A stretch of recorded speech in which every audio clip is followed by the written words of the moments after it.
Λοιπόν, από ό,τι καταλαβαίνετε, εδώ θα γίνει ένας μικρός χαμός με αυτό το κοντοσούβλι, το οποίο αύριο θα ψηθεί στην ψισταριάρα μου.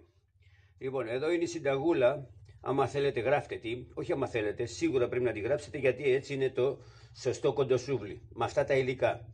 Λοιπόν, ό,τι γράφουμε εδώ: χοιρινό λαιμό, το καλύτερο και το πιο μαλακό κρέας. Εδώ είναι το κρεατάκι μας. Εδώ είναι το λαρδί, το οποίο θα μπαίνει στα κενά, στα ενδιάμεσα κενά.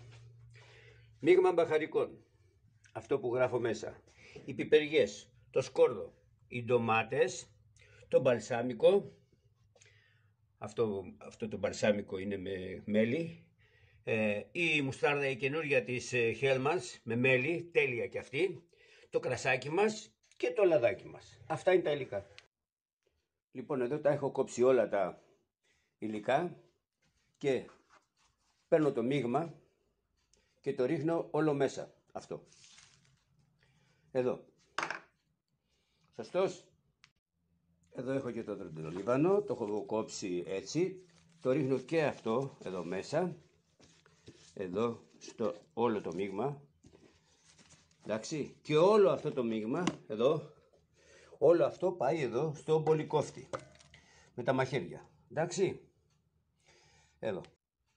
Εδώ είναι όλο. Αυτά τώρα θα τα αλέσουμε και θα τα ρίξουμε εδώ στο κρέας όλα. Αφού προηγουμένως εδώ πριν ρίξουμε όλα αυτά τα υλικά έχουμε ρίξει το κρασί. Εδώ ρίχνουμε το κρασάκι. Να το. Αυτό. Το μείγμα είναι έτοιμο. Το έχουμε αλέσει στο μπολικόφτη. Έτσι. Είναι τέλεια αλεσμένο.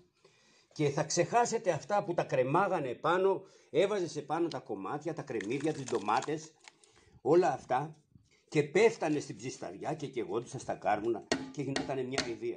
Εδώ θα μείνει αυτό το μείγμα όλη τη νύχτα μέσα στο ψυγείο, θα μείνει μέσα στο ψυγείο όλη νύχτα και θα πάρει τέτοια γεύση που όταν θα το τρως θα γλύφεις τα δάχτυλά σου και ό,τι άλλο έχεις δίπλα σου.